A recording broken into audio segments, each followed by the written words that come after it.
जय माता दी। सीता नवमी 29 अप्रैल 2023 दिन शुक्रवार को मनाई जाएगी। सीता नवमी बैसाख माह शुक्ल पक्ष की नवमी तिथि को मनाई जाती है। जानिए माँ जानकी अर्थात सीता नवमी की तिथि, कथा, पूजा विधि और महत्व। सीता नवमी 2023 हिंदू धर्म में नवमी तिथि का बहुत महत्व है। यह अद्भुत संयोग है। चैत्र नवमी को प्रभु श्री राम का अवतरण दिवस के रूप में मनाया जाता है और बैसाख माह के शुक्ल पक्ष की नवमी तिथि को माता सीता की जयंती मनाई जाती है। इस वर्ष यह 29 अप्रैल 2023 दिन शुक्रवार को मनाया जाएगा। पौराणिक कथा के अनुसार जनक जी के द्वारा खेत में हल चलाते वक्त हल का फाल एक घड़े से टकराने पर उसमें से एक कन्या निकली। लोगों को अद्भुत हर्षोल्लास और आश्चर्य हुआ। उनके राज्य में बहुत सूखा पड़ा था, जिसके कारण राजा को गुरुजनों के अनुसार हल चलाना पड़ा। वास्तव में के राज्य में भयंकर सूखा पड़ गया, अकाल पड़ गया और पशु पक्षी मरने लगे। सारे तालाब जो पानी का स्रोत सा सूख गया। तो वहाँ के प्रसिद्ध गुरुजनों ने ये बोला, अगर राजा रानी स्वर्ण हल खेत में चलाएंगे तो बारिश होगा। अकाल क्यों पड़ा उसकी भी कहानी है। तो ऐसा जैसे गुरुजनों ने बताया था, राजा ने हल चलाया। जो हल का फाल है वो एक घड़े से टकराया और कन्या प्रकट होती है। कन्या जो प्रकट होती है तो राजा को कोई संतान नहीं थी। वो बड़े खुश हुए और उसी समय जैसे कन्या हाथ में लेके कि अपनी पुत्री के रूप में जनक जी ने उसको देखा, सुंदर, उसको धो के नहला के थोड़ा तो सुनैना भी प्रसन्न हुई और घनघोर वर्षा चालू हो गई। ऐसी वर्षा चालू हुई कि सारे तालाब, पोखरे, नहरे जो भी थे, कूप सब जो सूख गए थे वो भर गए। तब तक बारिश होती रही। सब बहुत प्रसन्न हुए। तो इस कन्या को, अपनी जनक को कोई संतान नहीं थी, इसलिए इस कन्या को अपनी कन्या मानकर बहुत खुश हुए और उसका सेवा करने लगे। इसीलिए इस कन्या का नाम जनक नंदिनी जानकी, हल के फाल से जो अगला फाल वो होता है उसको सीत बोलते हैं। उससे टकराने पे सीता नाम पड़ा और भूमि के द्वारा उत्पन्न होने से इनको भूमिसुता भी कहते हैं। माता सीता को एक नाम भूमिसुता भी है। नवमी तिथि प्रारंभ 28 अप्रैल 2023 सायं 4:01 से नवमी तिथि प्रारंभ हो रही है और नवमी तिथि का समापन 29 अप्रैल 2023 सायं 6:22 पर होगा। कौन है माता सीता? सीता जी तीनों रूपों में प्रकट होती हैं। क्रिया शक्ति, इच्छा शक्ति, ज्ञान शक्ति। भूमिसुता माँ सीता लक्ष्मी स्वरूपा, उत्पत्ति, पालन और मुक्ति देने वाली, सभी क्लेशों को हरने वाली, समस्त जगत का कल्याण करने वाली, अष्ट सिद्धि नौ निधि की जननी, मुक्तिदायिनी है।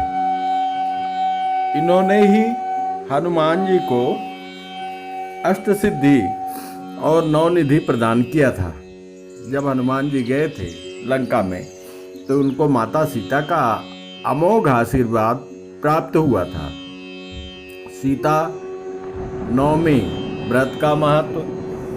सीता नवमी व्रत का महत्व सौभाग्य दायिनी माता सीता का व्रत रखने पर जो सौभाग्यशाली स्त्रियां होती हैं सुंदर पति के प्राप्ति के लिए और ज्ञान, इच्छा शक्ति, क्रिया शक्ति, ये सब और सारी सिद्धियां माता की कृपा से प्राप्त होती हैं और उनका जीवन सुंदर और सौभाग्यशाली बनता है। रावण के अंत का कारण और भूमि सुता के उत्पत्ति का कारण कहा जाता है कि जब रावण का अत्याचार बढ़ गया, जब रावण के अनंत पुत्र पौत्र हो गए, बहुत शक्तिशाली हो गया और वो तपस्या करके ब्रह्मा और शंकर जी से वरदान प्राप्त कर लिया, तो बहुत अहंकार के मद में चूर होकर वो सभी से कर लेने लगा। जो जितने भी राजा थे पृथ्वी पर उनसे कर वसूलने लगा। उसके सैनिक कर लिया करते थे। तो उसके भंडार रावण के पहले भी थे और बाद में दिनोत्तर बढ़ते गए। तो उसके सैनिक आके रावण से बोलते हैं, हे दशानन, आप हमने तो सबसे कर ले लिया, लेकिन कुछ साधु सन्यासी हैं जो झोपड़ी बना के वो तपस्या करते हैं, हवन पूजा करते हैं, उनके विचारों के पास कुछ है नहीं, तो इसलिए उनको ही छोड़ा है, बाकी सबसे ले लिया। तो बोला उनको क्यों छोड़ दिया? उनके पास कुछ नहीं है तो उनका रक्त है, एक घड़ा ले जाओ और उनका रक्त उस घड़े में डालो और जब घड़ा भर जाए तब ले आओ हमारे पास। तो उसके सैनिक ढूंढ ढूंढ के जो साधु सन्यासी जंगल में तपस्या कर रहे थे, अपना हवन पूजा कर रहे थे, तर्पण कर रहे थे, अपने धर्म के अनुसार चल रहे थे, उनसे बोला कि रावण का आदेश है, आपके पास कुछ नहीं है तो आप अपना रक्त दो। और ज़बरदस्ती उस घड़े में रक्त डालने लग गए और सबसे रक्त ले लिया। जिनके पास कुछ नहीं था देने को, रक्त ले लिया और रक्त जब भर गया तो रावण के पास ले आए, ये भर गया है, अब क्या करें?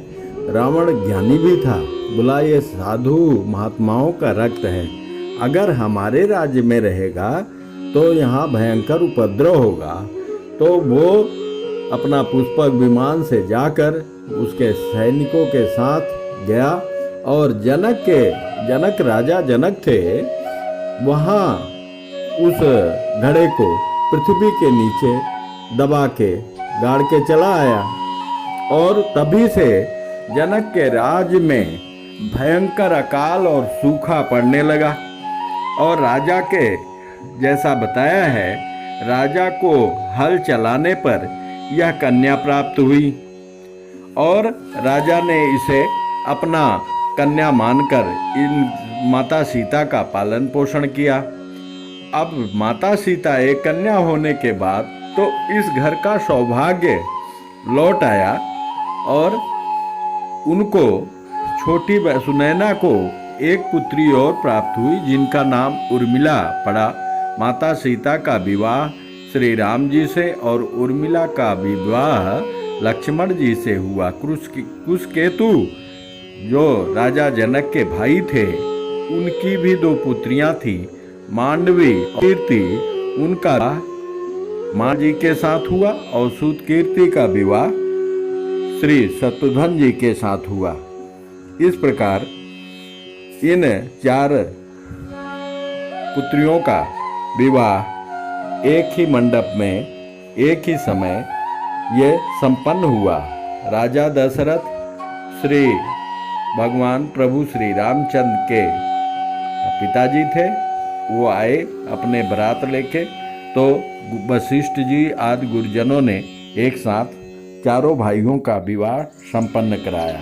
सीता जी जब छोटी थी, विवाह योग्य हो रही थी, तभी एक बार नारद उनके राजा जनक के घर पधारे और उन्होंने विवाह का बताया था कि इस कन्या का विवाह ये बहुत सौभाग्यशाली होगी और इसके दैवी ये गुण है और इसका जो पति है वो इनको पुष्प वाटिका में मिलेगा और जिससे इनका मन शुद्ध होगा और इनकी कामना होगी, ये पति रूप में उसी को प्राप्त करेंगी जिसका इनको ऐसा लगेगा कि हमारे ही हैं, हमारे अपने हैं। क्योंकि माता सीता लक्ष्मी स्वरूपा है और भगवान प्रभु श्री नारायण स्वरूपा है, तो इनका तो संयोग पहले से था, इसलिए इन त्रेता युग में एक दूसरे के लिए ये अलग अलग जगह प्रकट हुए। इस प्रकार जब राजा कहीं गए हुए थे जनक जी, तो परशुराम ने एक शंकर जी का धनुष दिया था जनक जी के यहाँ इसको रखने के लिए कि इसकी आपके यहाँ रखा रहेगा और इसका देखभाल करना। तो वो काफ़ी दिन से एक जगह पड़ा था, तो माता सीता ने उसको जब कभी देखा कि मिट्टी लगी है तो उसको उठा के एक हाथ से तो वहाँ साफ सूफ करके माला फूल पहनाया और बाकी तो लोग उठा ही नहीं पाते थे, तो ऐसे ही माला धूप अगर पूजा करते थे शंकर जी के धनुष का। जब जनक को पता चला कि हमारी पुत्री ने इसको उठा लिया, तभी से उन्होंने ये प्रतिज्ञा किया कि इस धनुष को जो उठा लेगा और प्रत्यंचा चढ़ा देगा, उसी के साथ मैं अपनी कन्या का विवाह करूंगा। इस प्रकार जनक जी की प्रतिज्ञा के अनुसार सीता जी का विवाह हुआ। प्रभु श्री राम जी द्वारा इस धनुष को उठाया जाना और उसको तोड़ने पे माता सीता का विवाह प्रभु श्री राम जी से संपन्न हुआ और कालांतर माता सीता रावण के मृत्यु का कारण भी बनी, जो कि माता सीता का छाया प्रतिबिंब रूप रावण हरण करके ले गया था। जो असली सीता थी वो प्रभु जी एक बार लक्ष्मण जी गए थे वन में कोई लकड़ियाँ वगैरह ले आने के लिए, तभी अग्नि को सौंप दिया था कि तब तक अग्नि में निवास करो जब तक मैं इन दुष्ट निशाचरों को जड़ मूल से समाप्त न कर दूं। रावण का वध करने के बाद प्रभु रावण का राज्य सोने की लंका वो विभीषण को राजा बना के, फिर रावण तो मर गया, उसकी क्रिया विभीषण आदि लोगों ने कर लिया, मालवंत और विभीषण वगैरह जो बचे थे उन्होंने किया। उसके बाद पुष्पक विमान के द्वारा प्रभु श्री राम अयोध्या लौट आते हैं। विभीषण, हनुमान जी और अंगद, सुग्रीव और जामवंत, नल नील मुख्य योद्धा जो थे वो आते हैं। बाकी वानरी सेना को आग्रह करके सुग्रीव जी वापस भेज देते हैं। इस प्रकार अयोध्या आने प्रभु का सिंहासन आसीन होना माता सीता जी के साथ बड़ा सुंदर दृश्य है। प्रभु जब राज्यभार संभालते हैं तो राम राज्य में सब जगह चारों तरफ पूर्णता ही पूर्णता है। सब विद्वान, सब गुणी, सब पंडित, सब ज्ञानी और सारी प्रकृति मतलब फसल अपने आप सुंदर सुंदर वृक्ष अपने आप फल दे रहे हैं, नदियाँ अपने आप स्वच्छ धारा में प्रवाहित हो रही हैं, समुद्र स्वयं अपने आप समुद्र की गहराइयों से रत्न किनारे पे जो है डाल के चले जाते हैं ज्वार भाटे के साथ, और सब सुखी सब संपन्न। कभी ऐसा दुख नाम की कोई चीज़ है जान ही नहीं पड़ता था। तो इसीलिए राम राज बैठे त्रैलोका, हर्षित भय गए सब शोका।